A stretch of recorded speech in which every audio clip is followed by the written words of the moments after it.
इस अजीब से घर में आरती का दम घुटने लगा था। उफ, ये कभी हंसती नहीं है क्या? हमेशा मुंह बना रहता है।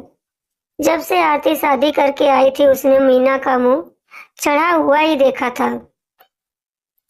शुरू के कुछ दिन तो बहुत ही मीठा बोलती थी, बाद में हमेशा तीखे शब्द ही निकलते हैं और कई बार तो व्यंग बाण भी छोड़ती थी। उसकी बातों में अक्सर यह संकेत होता था कि छोटी बहू के आने के बाद सासू माँ बड़ी बहू से प्यार नहीं करती।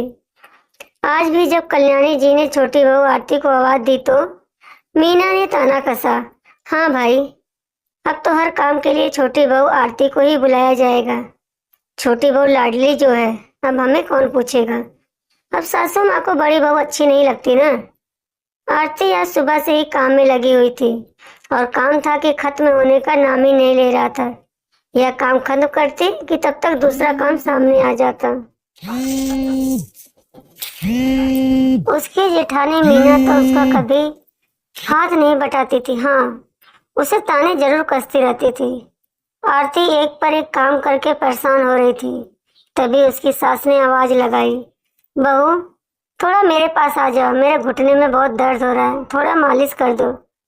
तभी मीना ने भी आदेश दिया, आरती रसोई का काम छोड़कर एक कटोरी तेल लेके जाओ, अपने सासू माँ जी के पैरों में लगाकर दबाओ।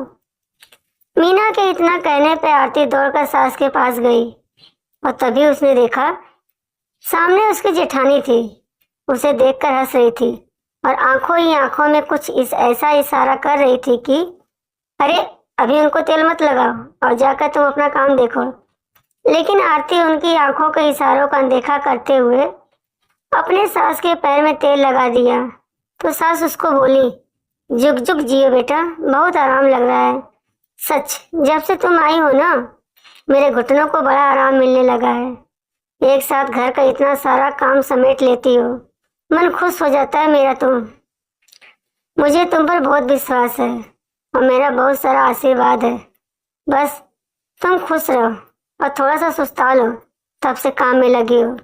आरती ने कहा, बस माँ जी, थोड़ा सा काम बचा है, मैं करके फिर आराम करने चली जाऊंगी।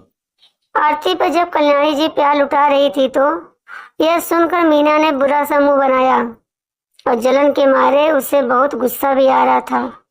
वह मन ही मन बड़बड़ा उठी, अभी छोटी बहू पर बहुत लाड टपकाया जा रहा है और जब मैं आई थी तो मुझे से कितना काम करवाया जाता था।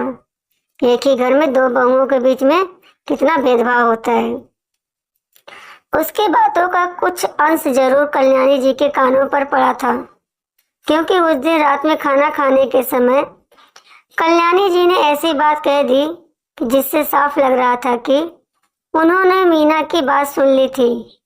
हुआ यह था कि खाना खाते हुए उनके दोनों बेटे, पति और सब जमा थे। तो बड़ा बेटा सुशील कहता है, मैं तब से देख रहा हूँ तुम सिर्फ छोटी बहू पर लाड लड़ा रही हो, बड़ी बहू को तो तुम भूल गई हो। तुमको दोनों को बराबर प्यार करना चाहिए। कल्याणी जो अपनी बड़ी बहू बहुत ही ईर्ष्या में लग रही थी, इसलिए उन्होंने बात को टालने की गरज से कहा, बेटा तुम लोग सब खाना खाने आ जाते हो तो छोटी बहू को ही बैठा लिया करो, नहीं तो वह पीछे अकेले रह जाती है, बाद में उसे ठंडा खाना खाना पड़ता है।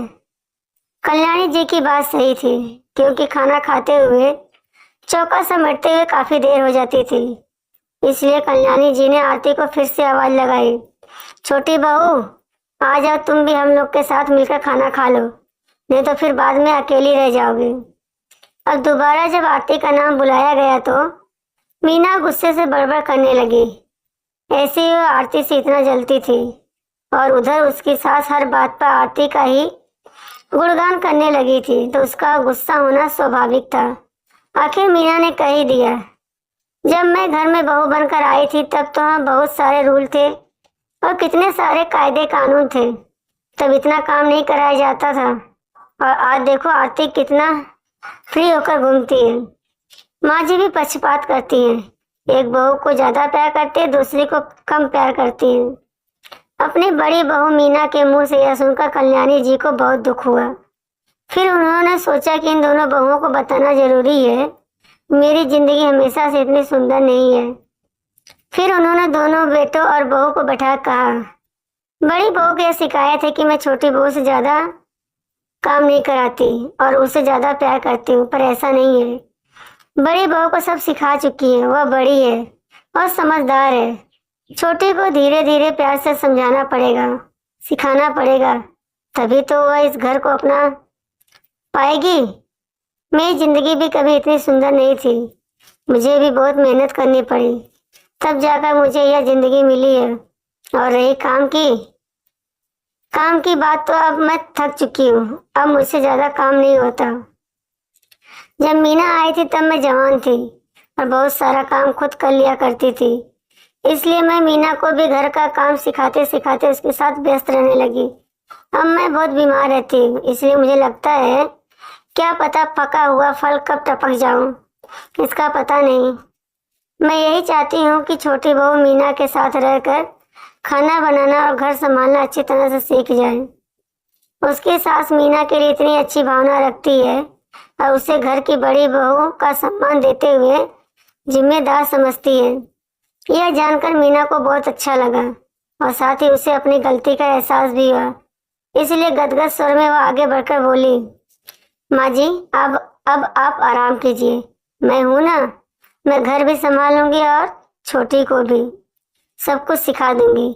आप सिर्फ अपना ध्यान रखिए, आप खुश रहें, स्वस्थ रहे तो पूरा घर मुस्कुराएगा।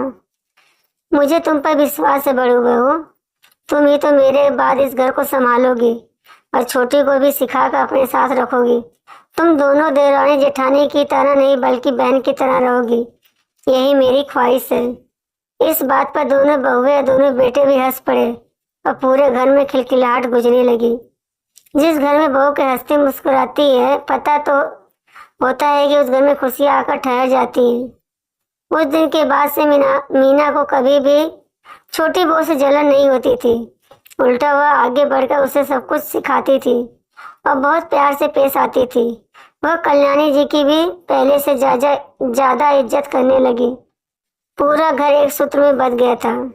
कल्याणी जी की समझदारी से घर टूटते टूटते बच गया था और देवरानी जेठानी मिर्चा की जगह प्यार की नदियां बहने लगी थी।